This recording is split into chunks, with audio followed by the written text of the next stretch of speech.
Coming up on Chasing the Natty, it is the final weekend of spring games, and we're going to cover each and every one of them from this past week. In addition, we have several players entering and exiting the transfer portal that we're going to talk about, and we're going to pray that no other announcements for the transfer portal are made while we are doing this show.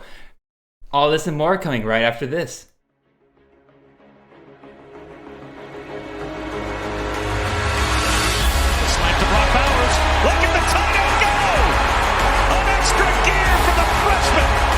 Zappy looking to Jared Stearns, who makes the catch and scores. What a burst! Trayvon Henderson, as advertised, touchdown Buckeyes! This is Chasing the Natty, a college fantasy football podcast.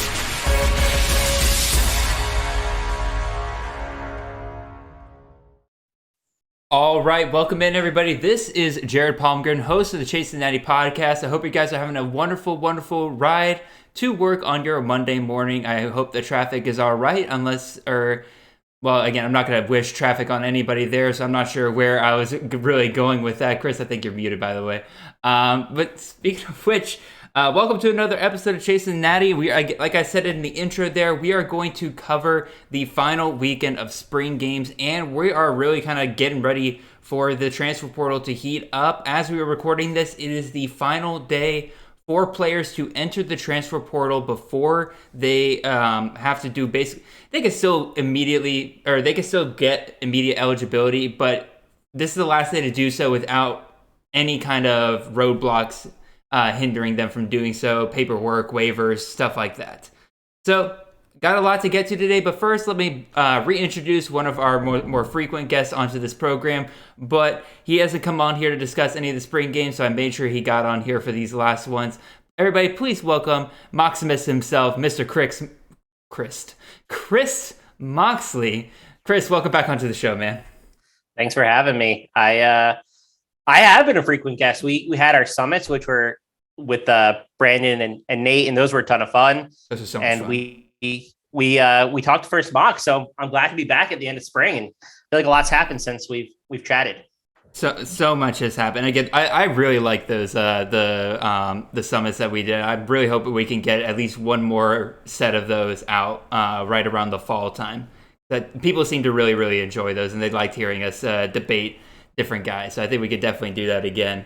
But yeah, Chris, we are closing out spring here and everything. So again, you haven't been on since the first mock and everything. What are your kind of overall thoughts from the spring? Anything really kind of changed this year from previous years that you think kind of stood out to you? Or just, yeah, what do you think? I feel like we're getting away from the traditional spring game format. And this year was really a great example of that. Like, I feel like more than ever, it was offense versus defense, or it was more of a scrimmage than it was a true game. And you were having drills in the middle. Like yesterday, Fresno had 7-on-7 in the middle of theirs. I mean, it's becoming less about having a true game, and I think more about fan experience, which I think is great for fans of the team, but not as great for us. So I wish more teams were doing the traditional spring game, but I don't think that's the direction we're trending. Yeah, I definitely got a touch of both, because I was able to attend 2 spring games this year. I'm hoping that, once I get out of grad school and get a job somewhere, then maybe I'll have a little bit more free time to get out on the weekends and stuff like that. But I was able to attend the Georgia Tech one. I attended the UGA one as well. And those are very different spring games in terms of their format. The Georgia Tech one, like you mentioned, was definitely more along the lines of like fan experience. Like, I was literally down on the field. Like, I literally just walked into the stadium. It was free. I could walk down onto the field. They had like barbecue down there on the field.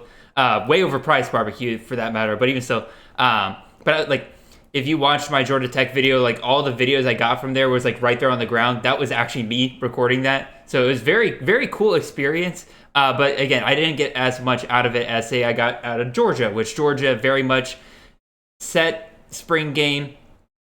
Number 1 offense goes against the number 2 defense. They're on opposite teams. Number 2 offense joins the number 1 defense. number 2 defense towards the number 1 offense, and they actually play against each other, and there's like an actual game and some bragging rights on at the end of it for it.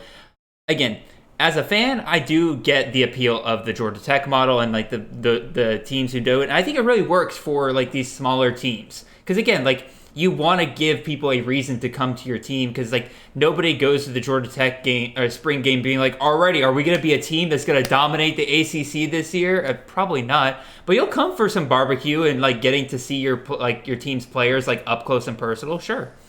But again, as a CFF analyst, I definitely enjoy the Georgia model a whole lot more because it feels more structured and simulates an actual game day a little bit better.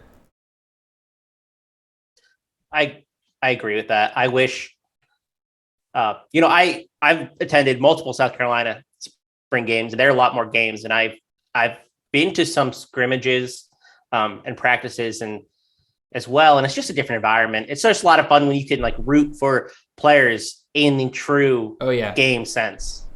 So I agree. I like it, but I also understand that they got to fill stands doing some fun stuff. So it is what it is.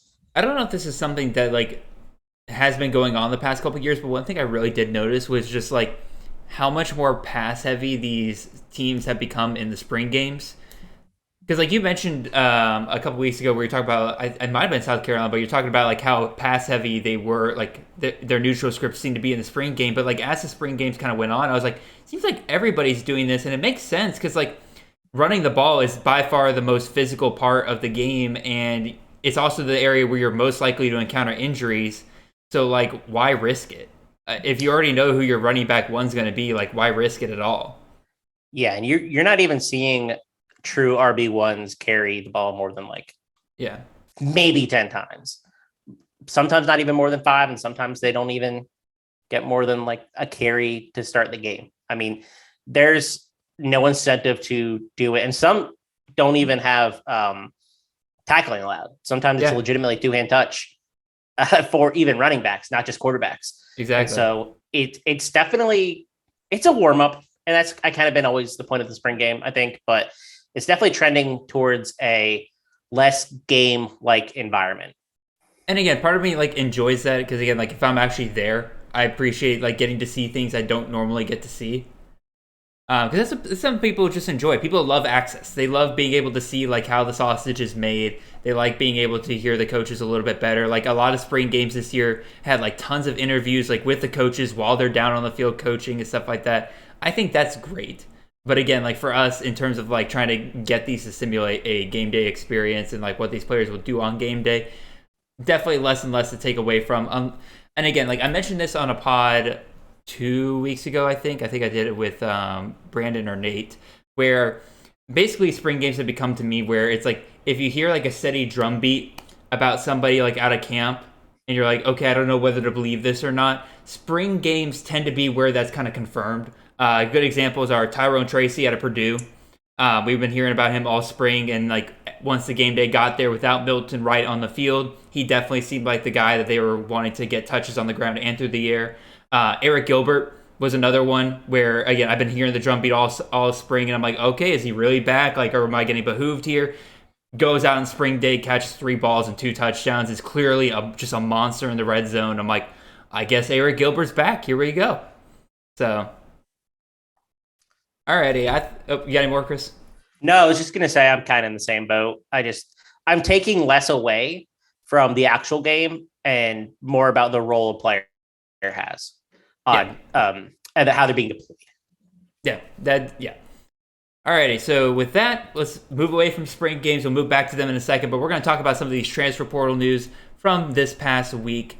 And we're going to start off here with Mr. Jordan Addison, probably one of the biggest transfers of the entire offseason. Again, obviously you got Caleb Williams, guys like that, but since things kind of calmed down in the spring and things are starting to kick back up a little bit, whoa boy, this one kind of blew up the internet a little bit because not only did they announce that he was going into the portal, but that it seemed like it was already a done deal with USC. Now, Chris, you and I could talk about endlessly about like how like tampering works here and everything like that. Again, if people follow both of us, they know that we have differing views on that. But even so, I say we both agree, one, the NCAA is mostly at fault here for just not bearing any responsibility on this and like putting any rules or punishment in place for it. But then also, like, how does this affect both the Pitt wide receiver room and the USC wide receiver room? What are your thoughts there? Yeah, I agree with you. I think the NCAA just, the second they step in to regulate it, you get dangerously close to opening a can of worms that they're not ready to open. And down the line, that probably means unionization for players, which is why NCAA doesn't want to touch any of this. And they're just turning a blind eye to a lot of it. And Addison's probably another good example of, he was probably contacted beforehand, obviously not by Lincoln Riley himself, but somebody associated with USC, I'm sure, had something to do with, if it's true he's going to USC, he probably spoke with somebody, is the bottom line. Impact-wise, this hurts Pitt's offense for sure. Oh, yeah. I like Kanata Mumfield a lot. I think he's a really good player, but I don't know if he's really a wide receiver one at a Power 5 level. I think that he's a really good complementary guy, and Addison was going to be probably one of the most productive receivers in the country again. I think Jalen Wayne could play a bigger role. I think he's the guy who's probably going to step up, and he's probably worth rostering in some formats if the offense is a little bit reminiscent of what we had last year that involves Keaton Slovis taking a step. We'll see. It's great for USC's offense. I mean, I think they're looking for a second guy there or a first guy. I think the 1-2 punch of Mario Williams and Jordan Addison will be really strong. I just Mario Williams is definitely the leader there currently, but they don't really have a lot of great options behind him. Gary Bryant's interesting. Taj Washington's kind of falling out of favor. Ware Hudson got some run in the spring, but they haven't had a guy I think they can rely on consistently. And I think Addison could be that either as a 1 or a 2. I think both can be incredibly productive in that offense because they'll throw a lot. Yeah, I think probably the bigger takeaway for more of the takeaways for me are on the USC side of things, but I will touch on Pitt here. First of all, I think that losing Kenny Pickett was probably a big pusher here for Addison. And I think them replacing him with Keaton Slovis, who has not looked very good throughout the spring, I think definitely was kind of leading him to believe, like, alrighty, I'm not going to be as productive here as I was last year, so we're probably going to need to change things up if I want to continue to build on this momentum that I got after last year. So there's that, and I agree with you. Jalen Wayne's definitely somebody I'm now keeping an eye on. I do like Kanata Mumfield as well, but neither one of those guys are going nearly as high as I had Addison. I'd say they're probably going to be in my wide receiver 36, 48 range if they even get that high. And again, I'll have to look into a little bit better to see like which one I like a little higher than the other. But on the USC side of things, is where it kind of gets interesting because this will have been the 4th major wide receiver that Lincoln Riley would have brought in through the portal this year because he got Addison here, Mario Williams, Brendan Rice, Terrell Bynum. That's 4 receivers I could think of off the top of my head. How do you feel if you're a guy like Tyrell Bynum or Brendan Rice or something like that, where you feel like Riley's bringing in you as like his chosen guy, but then he just continues to bring in guys to replace you almost immediately? And I'm not saying that that's not part of the equation. Like, that's a risk you take with the transfer portal and everything like that. But I do wonder if this is going to start. Again, it's one of these things where we're living in a wild time in CFB where players are transferring all over the place and everything like that. But I do think it's going to be another one of these kind of case studies where people are going to start seeing like, all right, yeah, I could transfer to a major program, but is the grass always going to be greener even if I do get there? Because like you've already seen the grass isn't greener when players enter the portal and then they just don't have a location. But even like for some of these guys, like, all right, I got to USC, like I've arrived, like I'm going to be part of the Lincoln Riley offense. But then again, he just keeps bringing in guys. And again, this isn't like, I'm not saying that this is like an illegal thing by Riley's doing or that he's like lying to kids or anything like that. Like that's not what I'm trying to say. But what I am saying is like I do think it'll be interesting to see if this is something that coaches kind of point to down the line to tell their guys like, hey, like it may sound great, but this isn't gonna like it isn't always the best case scenario for you. What do you think about that, Chris? Yeah, I think 2 things. I think each player thinks that they are good enough to earn a starting spot. They say, hey, like they believe in themselves or they don't get here, right? Yeah. Like that's just the mentality a lot of players have. But I don't think it's going to deter any players because you see the same thing happen every single year at Ohio State. Like Ryan Day consistently over recruits, and players still go there because they have success. They believe they're the best. They believe they can win out. And that's not always true, obviously, but it's just the mentality of these kids. And Lincoln Riley's saying, hey, you can compete for a spot on this offense. Look at all the players I put into this league. And that's what they're buying. And whether they should be or not, these kids have a lot of confidence. Yeah. And you like to see it, but again, it does hurt some of them in the long run. Yeah, and no doubt about that. Again, let me be very, very clear. Like the players have every right to make this decision. That is the whole goal of this, is that we want players to, at the end of the day, if things don't work out for them, it's not because somebody was keeping them down or the rules were against them from finding a better situation for themselves. It's because they made that decision for themselves, and they can then kind of look back on it and say, like, all right, I probably could have played that a little bit better. Or maybe I could have, like, if you're looking back in spring, it's like, okay, I didn't get a starting roster. Maybe I just didn't work hard enough. Like, you don't want them to be able to say, like, all right, I'm just stuck in a bad situation. But even still, like, again, to me, I'm going to be keeping an eye on this USC wide receiver room. And then, again, we already talked about a little bit the other guys who are already there that I think are candidates to now transfer out. Because, again, the guys he's brought in, those 4 guys, they've used up their immediate eligibility now, if that is the case. So they have to grad transfer in order to be able to transfer again. But guys like Gary Bryant, Kyle Ford, I think Taj Washington still can transfer again because technically he transferred before the immediate eligibility was in place.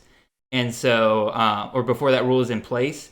So I do believe he gets one more free eligible transfer. So I wouldn't be surprised if any of those guys transfer out. Michael Jackson is another one that I wouldn't be super surprised by. Pretty much a lot of guys from the previous regime I wouldn't be surprised to see enter the portal by the end of tomorrow. So yeah, it's a crowded room. Very crowded room. Alrighty, let's go ahead and move on to our next guy. A lot less controversy behind this. In fact, the situation behind this actually, as far as I can tell, kind of earned universal praise from almost everybody I saw. And that is Gerry Bohanon, quarterback out of Baylor, has entered the transfer portal. And again, the background on this one is that Dave Aranda made the announcement. He said Blake Shapen will be our starting quarterback, and he did so before the portal deadline. And a lot of people kind of praised him for that because they said, hey, that's just being honest with your quarterbacks and is letting Bohanon now have a chance, especially Bohanon being the older prospect, if I remember correctly, giving him a chance to then look for a new opportunity. Because again, pretty much in college football, once a younger guy has passed you up on the depth chart, it's very hard to move your way back in front of them. At least it's just been the experience that I've been able to see. And so as long as that younger guy is still there. So again, this gives Bohanon a chance to now go to a different school. A couple of interesting ones. I've heard Louisiana Tech. Chris, pretty much any quarterback enters the portal now, you just say Buffalo. But even so, like, I think that it's another interesting case study because the conventional wisdom has been so far that coaches basically have to almost lie about the competition in order to keep their quote-unquote depth from transferring out. But Dave Aranda's kind of bucked that trend here and said, no, I care about Bohanon. I'm going to be honest with him and say, hey, if you want to start somewhere, you got to go elsewhere. What do you think about all this, Chris? And what do you think about Bohanon? Yeah. I don't think Bohanon's a Power 5 quality starter. So I think he probably ends up in the MAC, in the Sun Belt, something like that. I really don't think that he has the passing ability to do it, but he's a really mobile quarterback. So, I mean, he can definitely flourish in, a G5 conference doing, more against a little bit lesser competition. So I do think he'll end up, Louisiana Tech's an interesting one. They could use him. But yeah, there's a couple places that he could go and do well. But I agree with the sentiment around Aranda. That's really cool to see. Give a guy who he really earned this amount of respect with his play last year, just like being a leader on the team. Yep. And I commend Aranda for doing that because not a lot of coaches are willing to do that and risk losing depth at the position because Blake Shapen doesn't really have anybody behind him. You feel good about plugging in right now. I mean, I don't really love Kyron Drones. I don't know that he can do it. So I would not be surprised if they actually added somebody from the portal as well, and like a older 5th or 6th year guy, just for depth. But I really like that he did this for Gerry Bohanon, because Gerry Bohanon is a starting quality quarterback, so he deserved this chance. Yeah, I definitely agree. And again, I hope more coaches start to do this, especially at programs like, again, I'm going to bring up Texas here because like that to me is like the most clear one right now where it feels like the coaches are almost lying about the competition to keep one of them or to keep one of their guys, the older guy, from transferring away, namely Hudson Card. And like especially programs like that where you can recruit like these incredible quarterback rooms, where you're gonna have a stud out of high school almost every single year, and you have the ability to recruit in another quarterback that you want to out of the transfer portal that knows they're probably not going to start. I hope programs like that specifically really start to take this to heart, because I think that, again, just being honest with these players a little bit more is going to be helpful for them in the long term and let them make, again, better decisions for themselves. Again, the whole goal the past couple of years has just been getting more power to the players. And the best thing you can do for them in that scenario is just give them as much honest information as you can to them so that they can make the best decisions for themselves. Yeah, right. I love Dave Aranda for doing this. Yeah. Just stand-up guy. He has just impressed me so far as just a head coach. And honestly, like, it really says a lot about LSU that they were kind of like, oh yeah, we're glad to be rid of him kind of deal, or like our defense is going to be even better this year. And then he goes and just gets Baylor to win a Big 12 championship in 2 years, and LSU is the way that it is right now. Yep. All right, let's go ahead and move on. And let's talk about Grant Gunnell transferring out of Memphis.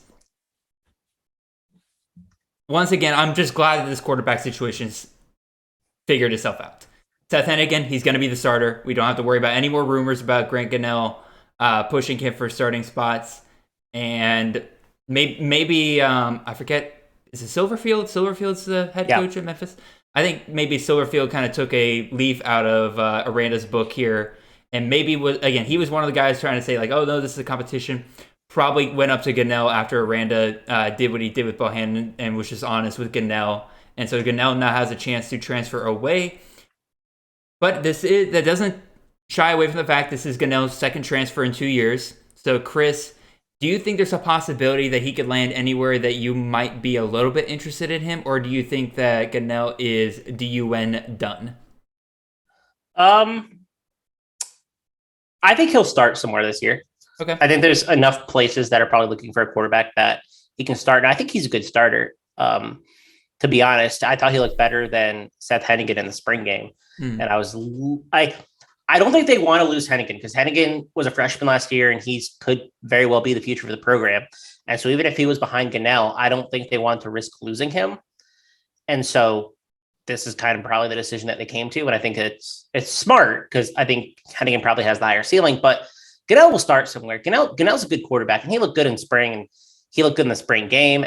And so I'm excited to see where he goes. I don't think he's going to go Power 5. I do think that he's going to get a G5 job, but I mean, I think he could start. I think he could be a productive player. Get him to Buffalo. Everybody goes to Buffalo. I know he was an Arizona kid, and he was there before he transferred to Memphis. But there are a lot of opportunities for him if I think he'll get picked up somewhere. So he's pretty confident. He's from Houston, Texas. North Texas, maybe? Yeah, they still have Austin Oon, who I don't think is a great quarterback anyway. Exactly. I wonder if Texas Tech takes a look at him, if they're not happy with the quarterbacks on the roster currently, and they looked terrible in the spring game. That wouldn't totally shock me. I do think that they'll probably stay with the guys they have there. I think the entire CFF community would cry if they added a fourth quarterback option to that room. Yeah, and I think... Yeah, I don't know. None of those quarterbacks look good, so I think we'll see. Morton's become my guy that like I'm saying like he is probably the future. So if you're like in a dynasty or if you're in a C2C and you just want that possibility of that in the future, I think he is very much in line to get it. I don't know if he gets it this year. Probably Shuck gets it this year, and then Shuck goes off and probably gets his upteenth master's degree or something like that. Yeah, and Gunnell transferred. So I assume this is a grad transfer. I think this is another one of the scenarios where, again, he transferred before the one-time transfer rule was implemented. So I think he still gets another one. He might be grad transferring. I'm not entirely sure. Yeah, he's old enough to potentially be a grad transfer. So, well, I don't know, but he definitely has eligibility. I think he's entering the portal right now. Yes. All righty, let's go ahead and hit up our last transfer portal guy here. I guess my slideshow didn't update here, but I guess we'll just go ahead and talk about him. But Marquise Irving, literally right before the show, we just got notifications that Marquise Irving, the running back out of Minnesota, is now transferring over to Oregon. So two pretty good CFF running back groups that we have become accustomed to, Minnesota, Oregon. Chris, what do you think the impact that this transfer has on both Minnesota and the Oregon running back groups? I think Minnesota's in good shape. I think that, Mohamed Ibrahim was dressed and warming up yesterday. So I think he's probably almost all the way back from his injury. So that probably helps. They brought in freshman Zach Evans, who looked good in their spring game yesterday as well. So I don't think Minnesota's really going to miss a beat, but I do think he's going to play a role at Oregon. He was a 4-star running back. I mean, he's not a carry the full load type of guy. He's small. I think he's still sub 190, but he'll play a role in the passing game. Yeah. They'll use him. They won't run him up the middle. Obviously they'll probably use him in space, get him in space. And he's talented. He's a really good running back. He's just small. Mm-hmm. And I do think this cuts into Cardwell's hype, and there's been a lot of it. I think that he definitely doesn't play the same role. I think that his role is probably diminished. They have a lot of running backs on that roster. Like, they just keep bringing in dudes. Like, they brought in Noah Whittington from Western Kentucky as well earlier in the offseason. So I don't know what to expect. Honestly, they moved Seven McGee to wide receiver, so maybe he's going to play the role that they thought McGee might. Mm-hmm. But this lowers Cardwell's ceiling, in my opinion. And I'm not sure really does anything for Irving, but that's my takeaway. It's just a crowded running back room. Yeah, I don't think Irving is a guy you're going to be going out and grabbing. And again, because of Stan Lanning and because I'm a Georgia fan, like I kind of start mirroring how I think maybe Dan Lanning is trying to kind of replicate what he saw at Georgia a little bit, where you have like your Thunderback, you got your Zeus White, Nick Chubb, whatever you want to call it, and Byron Cardwell, probably going to fill that role a little bit better. And then you have kind of your kind of smaller but quicker out of the backfield, better hands back, and like a guy like Kenny McIntosh or James Cook. And you bring in a guy like Marquise Irving, who, like you said, is that change of pace back, third down back. You throw to him out of the backfield. I think he's very much being brought in for that role. And yeah, like you said, like I feel bad because I saw in my Dynasty League somebody just traded away or just traded for Byron Cardwell this morning. And I thought that was a great deal this morning because I think they traded who did they trade away? They traded away Rara Thomas out of Mississippi State and Chris Smith out of Louisiana. And I thought it was a pretty good deal. And I was like, all right, Byron Cardwell, yeah, he's got the majority of that backfield, I think. But then again, this comes in. I think Marquise Irving will be taking away some of that workload off of Cardwell. So stock down a little bit for Cardwell here. Alrighty.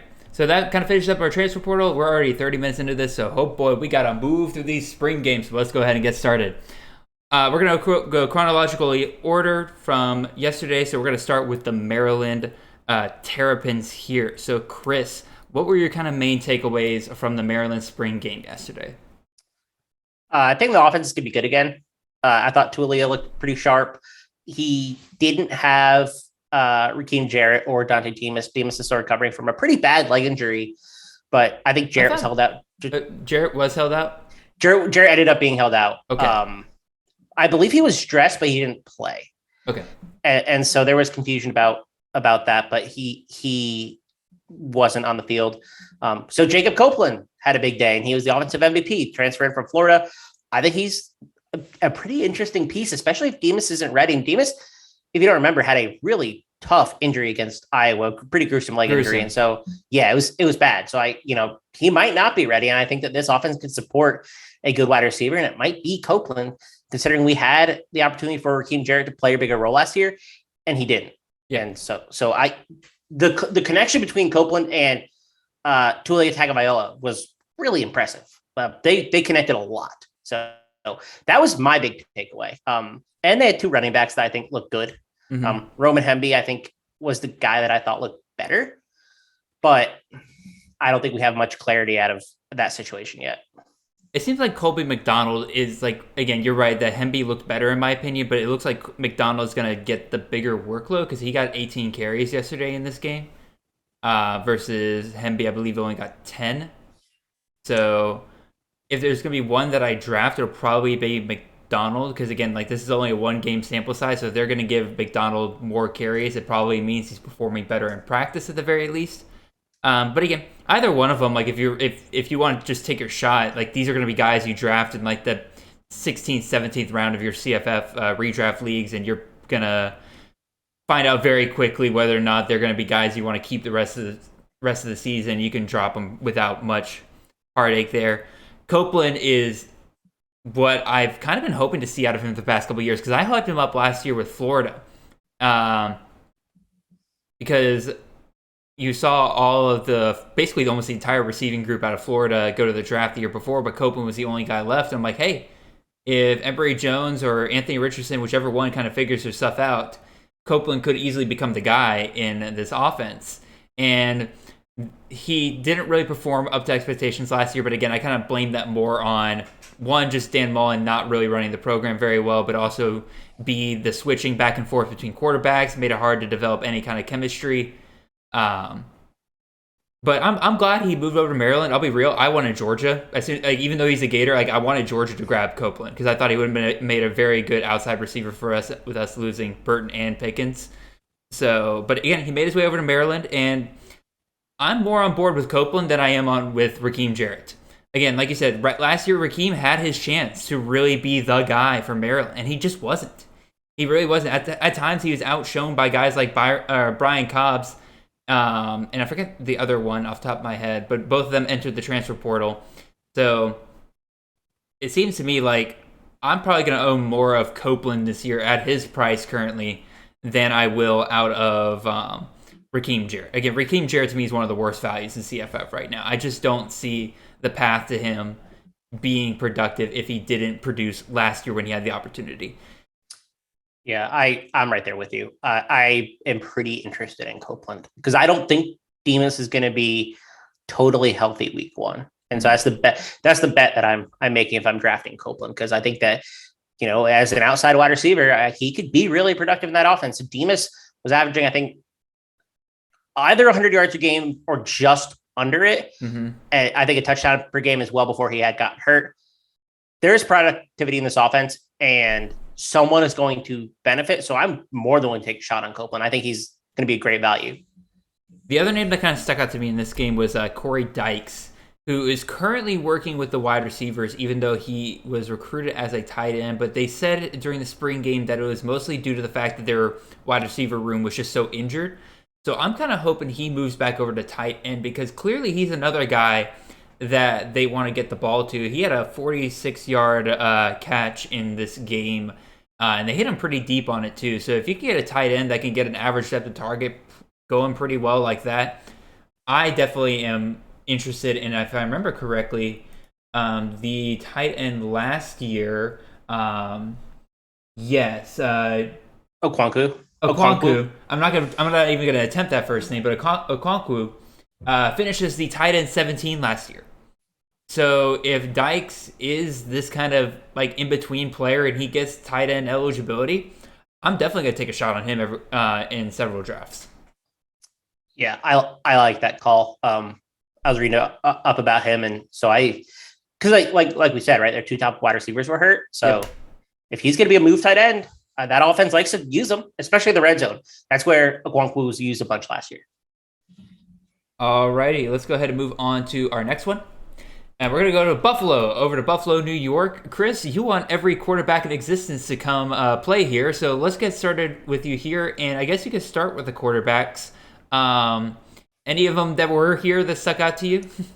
I thought Casey Case was the best quarterback on the day.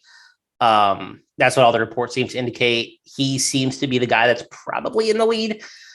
I don't know if I love that. I mean, I don't think any of the guys there are really great quarterbacks. I'd love to see them add a transfer. I've been saying that all offseason. I think that this is an offense with potential. I think Klein Williams, he transferred from Eastern Michigan, I think 2 seasons ago. Yes. Really awesome player. Giovanni Ruiz, he got hurt at the beginning of last season. Great slot wide receiver. They also brought in Justin Marshall from Louisville. Like this is a talented wide receiver room. They're just missing a quarterback. I don't know if Casey Case is that guy, but Casey Case was okay yesterday. We will see. I don't think it's going to be Myers. I thought Myers was pretty poor last year, and he did not seem impressive. So I like this passing game if we can get a guy in, and maybe Casey Case takes a step. I don't know, but there's pieces there to make this offense really interesting. But the winner of the day, one of my favorite running backs, Mike Washington. He had only 9 carries, but he was awesome. Everybody was raving about how great he looked. He bulked up a little bit. I think he's going to be in for a very productive season. And he caught the only passing touchdown on the day. It's true. I really, really like Mike Washington. And I think he's the guy over Ron Cook. And I think Ron Cook might be the RB3. Yeah, I was about to mention my guy here that caught my attention. And again, this is once again where beat writers would be more precise about how they split up the teams, because I would love to know like if this was him going up against the 2s versus him going up against the 1s. I have no clue. Also, by the way, Casey Case, that is a candidate for the All-American All-Name team this year. Casey Case, gotta love it. But again, the running back I want to talk about here is Al-Jay Henderson, who had 14 carries in this game for 87 yards and 3 touchdowns. Now, stats by themselves don't speak a ton to, again, we don't know if he was running against the 1s or the 2s. It was very unclear about how these teams were split up. But he's definitely a name for me to kind of keep an eye on. And like you mentioned, Chris, for all of the people out there who are now drafting Ron Cook, I think Ron Cook has never been the kind of back that Buffalo wanted to rely on. We saw that last year when Kevin Marks came out, they still didn't go to him. And then Dylan McDuffie took over for most of the rest of the year. So I think, like Mike Washington, Al-Jay Henderson, those are 2 guys to keep an eye out here. And if Mike Washington, God forbid, ever did go down with like an injury or anything, Al-Jay Henderson really seems like to be the next guy up to hold on to. Yeah, Al-Jay was really impressive yesterday. He is, I think, definitely the RB2 at this point. And the Ron Cook hype never really made sense to me. Like you said, he isn't the guy that they like to use. That's always been my back too, right? Yeah, he's not nearly as big as Washington is. I think he's sub 200, and so I'm still I've been drafting for a while. I'm going to keep drafting him, and I think Saturday just confirmed what we all wanted to see, that he's the one, and he could still have a lot of upside in this offense. Absolutely. Let's go ahead and move on. Going back to the Big 12, where we got Minnesota had to move indoors because of some spring showers going on over there. And nothing too much to take away from me in this game. Because again, Muhammad Ibrahim, Trayshawn Potts, neither of them have come back. So we did get to see the passing game just a little bit more here. But again, we didn't get to see a ton. Tanner Morgan, the starting quarterback, only threw 4 passes, completed 1. So he didn't have a great day. But again, didn't seem like they wanted to do too much with him. The kind of standout receiver was Michael Brown-Stevens. Had a ton of, the stats sheet shows 4 catches for 50 yards. It seems like kind of a standard day. But that doesn't cover how many times he was targeted in this game and how many times he was about 2 inches short of being inbounds on some pretty impressive outside post routes that I thought were very impressive for him. So he's kind of a guy I'm keeping my eye on. Chris Amenbell apparently played in this game, but nothing. Didn't hear his name called once the entire time. Larry Wright's another name to kind of keep an eye out on. He had 5 catches, 55 yards. But The guy I kind of get a little hyped up from this game is not that I expect him to do anything this year, because again, Ibrahim's coming back, Potts coming back, but Zach Evans seems like the guy that they're going to have be the future after Ibrahim and Potts go off to the NFL eventually or graduate and such. To me, he's a better value in like a CFF dynasty rather than a C2C, because C2C, I don't see a ton of NFL upside for him. Chris, maybe you can correct me on that, but I don't see it quite yet. But regardless, it's the Minnesota running back room, and if Zach Evans clearly looks like your best guy moving forward after the guys ahead of him leave, why not pick him up on a CFF dynasty, stash him away for a year or two, and eventually you're going to get a guy who's in a system that has shown they're willing to give a guy 30-plus touches every single game. Yeah, he had a steady buzz all spring, and then he came out and looked pretty solid. I don't think he is anything special, but I do think that he, like you said, like I think he's a guy who could step into this role, and that's a really valuable role for CFF, right? Mm-hmm. I mean, that's a top 5 running back a lot of years, and so he looked good. He had a really awesome like one-handed catch over the middle too. Yep. So if he can get a little bit of passing work, that's not really something that we see out of Minnesota running backs that often. So that would be really neat. I don't know if it's going to happen. My takeaway was basically the same as yours. Brown Stevens had 9 targets on the day and was used in the backfield, like as a running back multiple times too. Like he's going to be all over the field.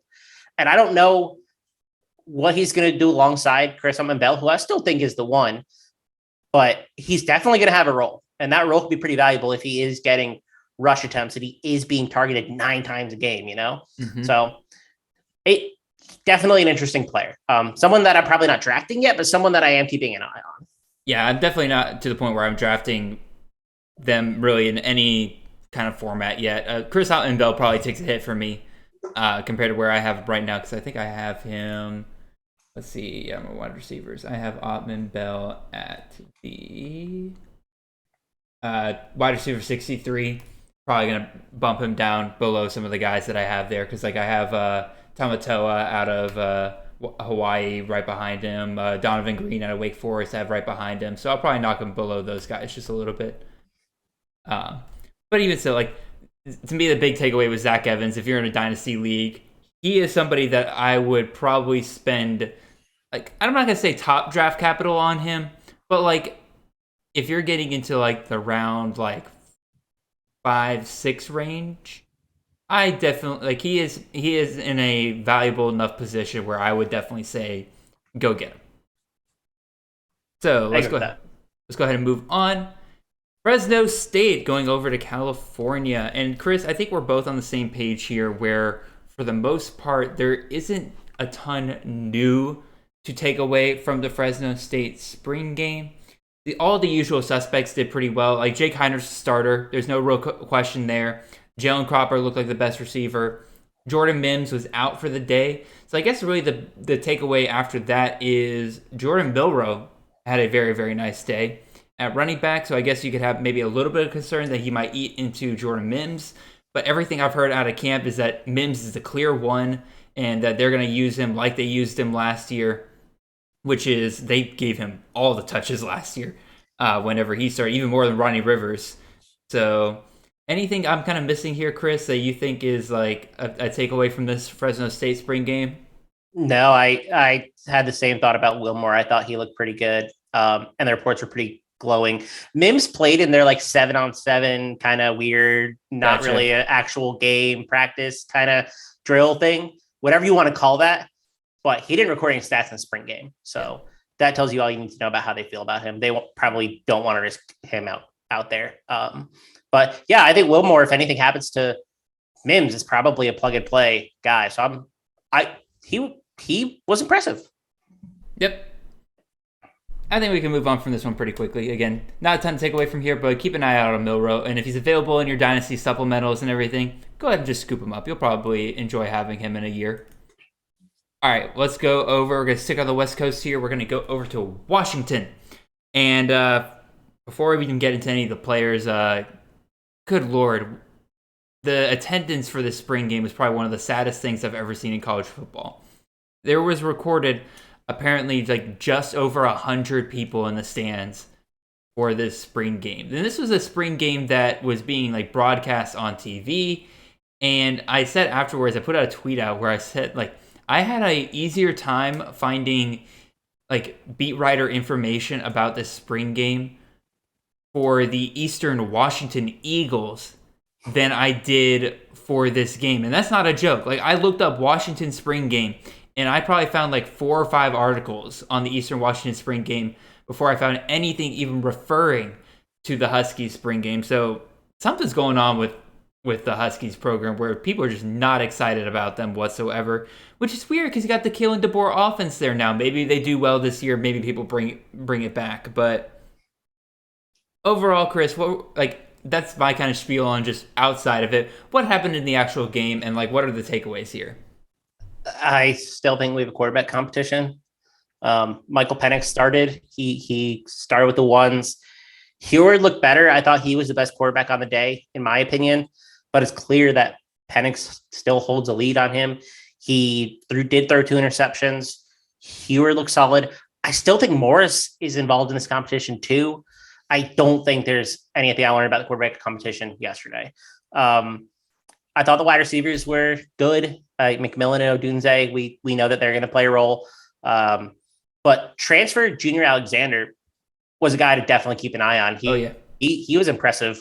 He was teammates with Sam Heward at Kennedy Catholic, went to Arizona State, didn't play, transferred back to Washington. So he's a guy to keep an eye on. And the last player, and I think this is someone who will move up my rankings, Devin Culp was really involved yesterday as a tight end, and so was Quentin Moore. Sam Heward threw to him a bunch too. So I think this is an offense that's probably going to utilize tight ends, which, that's not something Kalen DeBoer usually does, but they were really heavily targeted. And I think that's probably to help the quarterbacks more than anything, give them like outlets, because Penix and Heward are 2 guys that could probably use that. And so I think I'm probably going to move Devin Culp up my rankings. Yeah, and there's a third name that stuck out to me as Westover, I think was another one. He might have been running with 2s and everything. But again, clearly Washington's had a great time or done a great job developing their tight end position over the past couple of years. Otten just got drafted, I believe, at the beginning of the 4th round this past weekend by Tampa Bay. So clearly the NFL is impressed with their tight end development. So Kalen DeBoer kind of walks into that situation and says, hey, we got some good receivers, but these tight ends ain't half bad either. So it would be smart of him to kind of shift his philosophy a little bit, especially given the quarterbacks he has, to kind of utilize those tight ends more than he has in the past. And I agree with you. Culp probably going to move up a couple spots in my rankings. Again, the only thing I'm a little concerned about is that he's not he's clearly the best tight end they have, but like the fact they have 2 other good options in Moore and Westover, I think is a little bit more concerning to me.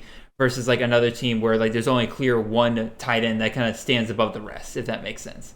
Kind of like Michael Mayer at Notre Dame. Yeah, I think Culp's the best player, so I think he'll be on the field. I think they might run 2 tight end sets a lot though. Could be. So having McMillan Odunze and then one of Moore Westover involved with Culp as well, it could be interesting. One player that didn't perform really that well yesterday, but I find myself continually drafting late, is the running back. Dumas. Aaron Dumas. Like, I want a Kalen DeBoer running back. And he's clearly the RB1 there. He's had a great spring. He didn't look great yesterday. I think he had like 11 carries for 26 yards or something very pedestrian. Yes. The offensive line isn't great.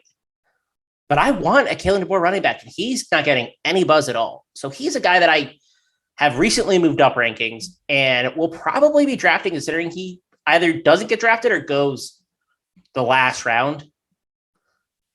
Yeah, no, Dumas has been somebody I've been keeping my eye out on. And like some people kind of got off of him when they brought in like Wayne T out of Virginia. I don't think that's going to be any kind of impact there. And like when I looked at Aaron Dumas, like the thing that stuck out to me is that he just feels like the same kind of back that Ronnie Rivers was. And I said to myself, I'm like, hey, like if he looks like it's like the old saying. It's like, well, if he looks like a Ronnie Rivers, smells like a Ronnie Rivers, sounds like a Ronnie Rivers, probably going to be in that Ronnie Rivers role for Kalen DeBoer. And again, Ronnie Rivers, if I remember correctly, if I can look it up real quick, finished last year It's probably going to be lower than we expect. Yeah, he finished as RB 65 last year, but he did have several top 36 finishes. So if that's the case, I'm probably looking at a pretty good upside there for a guy that's basically going undrafted in most leagues right now. So I'm with you, Chris. I think Aaron Dumas is definitely somebody that people should be keeping an eye out for. Yeah, just the upside of the pick, right? It's just it's hard to find a guy who could have 20 to 25 touches a game late in drafts, especially having passing game work, and I think he's one of them. I agree 100%. I need to keep him in mind the next time in one of these deep best ball leagues. Alrighty, let's go ahead and move on from Washington. We're going to I don't want to say the bottom of the barrel, but let's be real. Akron's been one of the worst FBS programs the past couple of years. But is there reason to be excited for here with the Akron spring game? Is there anybody we're kind of keeping an eye on here, Chris, that maybe we want to look at come the season? I think DJ Irons probably deserves a little bit more recognition at quarterback than I think I had been giving him. He is a great dual threat guy, but he threw 3 passing touchdowns yesterday. By all accounts, he looked really sharp.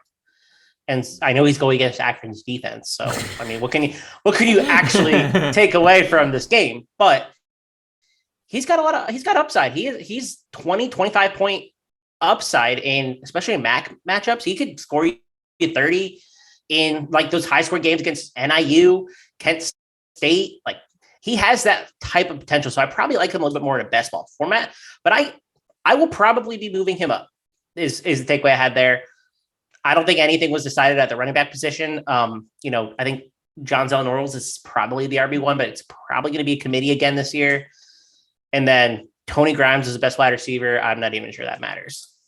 Yeah. So like, I pretty much mirror you for most of my takeaways. I'm a little bit more bullish on Norrells because, again, it seems that he was running with the same team that Irons was running while Cam Wiley was on the other side of it. So I think that tells me that they do see Norrells as the RB1. Again, like you said, neither one of them looked great yesterday. Norrells had 7 carries, 30 yards, and a touchdown. Cam Wiley had 6 for 25. Neither one were great. Neither side's going to have a good O-line. DJ Irons, I agree with you 100%, especially since Akron's going to be a team that's going to be playing from behind constantly. I definitely wouldn't mind putting him out there in a few tough spots this season. And then Tony Grimes, I'm with you, where it's like probably the top guy. I will wait until waivers and grab him off of there, then try to grab him now as like if I miss out on Tony Grimes in a best ball, I'm not going to lose sleep at night because I refuse to take the upside of an Akron wide receiver.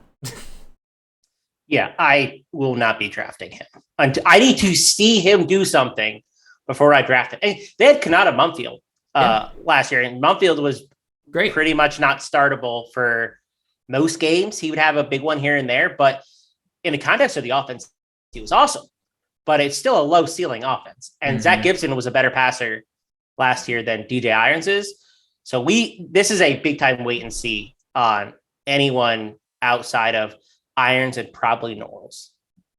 I would say so. Even Irons and Norrells, like I'd say, like you got to be in a pretty deep best ball to even consider them. So, all right, let's stick in the G5 here, but we're going out to the state that half the country doesn't even really believe exists. We got the Wyoming Cowboys in their spring game. Chris, ya boy, Titus Swen. This is his home and everything, but is there anybody else here that you're kind of taking a look at, maybe taking a stab at? I don't know. Maybe I'll draft Andrew Peasley, the quarterback, Utah State transfer. He's definitely mobile. He's probably in that Levi Williams mold. I think he's going to be the quarterback one. I don't know how much upside he has, to be honest. There's not really another guy on the roster that's going to push him, though. Sean Chambers transferred to Montana State. Yep. Levi Williams switched roles with him and went to Utah State. So Peasley's a guy, maybe if you want to take in the last round and just assume he has some rushing upside. But this game, I didn't really have anything to take away from. Titus Swen, I don't even think he had a carry. They were keeping him basically like in a glass case. But he did have a couple targets. He did. Which they lost Isaiah Nayor. They don't really have a guy in the passing game they can go to. If we can see Titus Swen get 20, 25 receptions, I think he's going to be productive on the ground. Like that definitely raises his floor and gives him like a potential top 18, top 12 ceiling. I definitely agree with you. You mentioned that you don't think they have a top guy to go to. I'm going to disagree slightly. I think Joshua Cobbs, with his 6 receptions and 58 yards yesterday, kind of showed that he might be a guy that they are willing to go to. But at the end of the day, it is the Wyoming offense. They have one of the highest run percentages in terms of neutral game script and everything. So you don't really want to rely on a wide receiver in that system. And the other kind of main takeaway here is that it sounds like the defense just constantly gave up big plays in this game yesterday. And so that's kind of my deal is that the bigger takeaway from me here is that if you got a team playing against Wyoming, you're gonna want to play that guy rather than maybe the people who are actually on Wyoming. If that makes sense. Yeah, man. I don't think Craig Bull will walk for Wyoming. I think he is out sooner rather than later. I do not think people like playing for him, and I don't think that he is a head coach who deserves the benefit of the doubt quite yet. So gotcha. I would not be surprised if in a couple of years, like maybe next year, Craig Bull was out and we brought somebody else in. But for now, he's going to run a heavy system, and we'll draft Titus Swen. But yeah, they lost a lot of players to the transfer portal this year, especially on defense. So I think this is going to be a bad team this year. It's going to be really, really, really bad team this year. And again, that's why I'm a little bit more interested in Joshua Cobbs, because again, just the game script they're going to be put in is going to cause them to pass just a little bit more. But also, again, Titus Swen getting receiving work is making me a little bit more bullish on him because he's not going to get game scripted out of games now, if that is indeed the case. Yeah, I think that pretty much covers it for Wyoming. Let's hit up our last spring game here. We got the California Bears, a team that we don't typically go to for CFF production, at least not in the last couple of years. But is there anybody really that kind of stuck out to you here, Chris? Like Jaden Ott stuck out to me. Damian Moore, the 2 running backs there, I think are interesting. Maven Anderson, I think is pretty interesting. But like, what are your overall thoughts? Yeah, I have the same thought on the running backs. I think Jaden Ott is a guy who a lot of the Cali beat writers were hyping him up. He's a 4-star kid. It's not like he's some random 3-star. He has the pedigree, so I'm really interested in him. Damian Moore looked good, like you said. I thought Jack Plummer looked good at quarterback. He's the Purdue transfer. Lost the job to Aiden O'Connell about halfway through the season. I think he can support maybe a wide receiver here. And so you mentioned Anderson. I think Anderson, he was a 4-star kid last year. Has, again, the pedigree.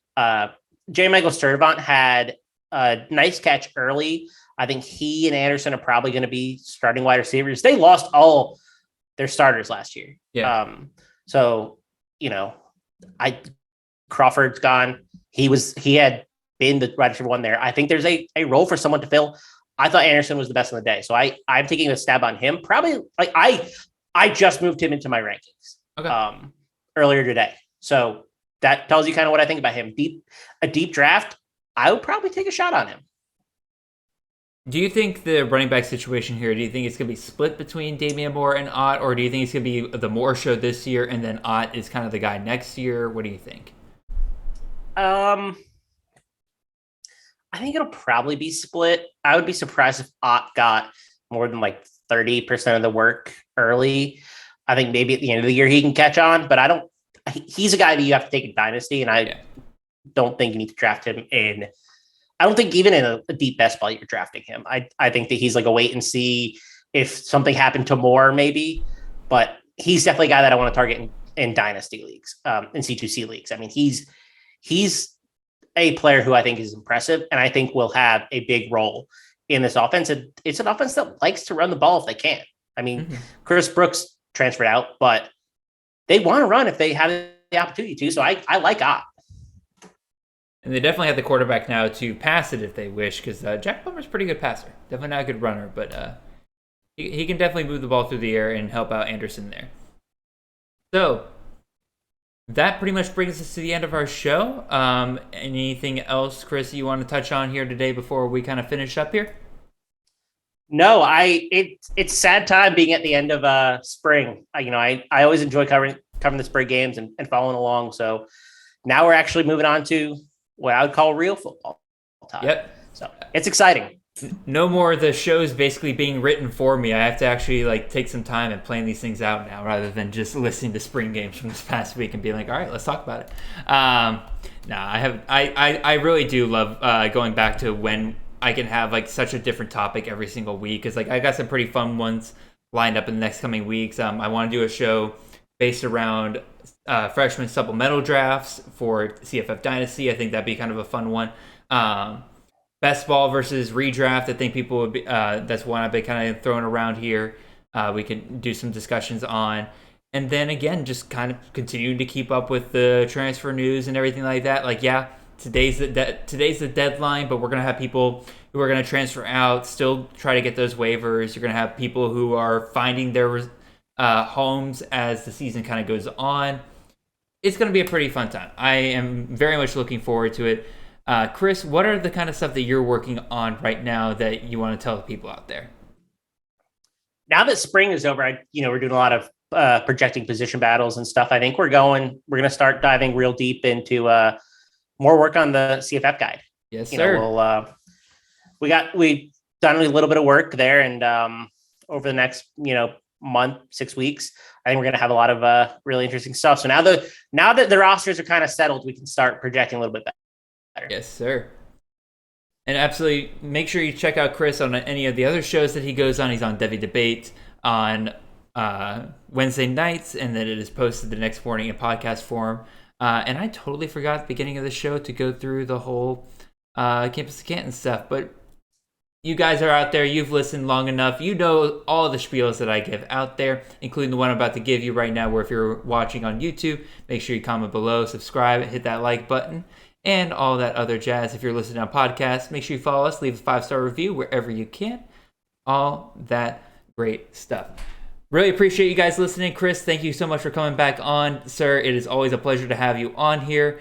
And we always have great conversations, even before this show. And I wish I could just constantly just hit the little record button in secret right beforehand. Because, again, I think people would love to hear some of our conversations we had before and after the show. It's some good stuff. Yeah, thanks for having me on it. I always enjoy, talking football, and whether or not it's even players or just the idea, the way the sports go. And it's exciting. It's a great time to be into college fantasy football. It's a very fun time to just be a CFF fan, or CFF and CFB fan in general, because again, things are changing. It's fun kind of watching everybody kind of figure things out. It can be scary at times, but also I think at the end of the day, the sport is still at its heart going to be the thing that we love. And so plenty to look forward to, in the coming weeks. Appreciate y'all listening. Y'all have a wonderful and blessed day.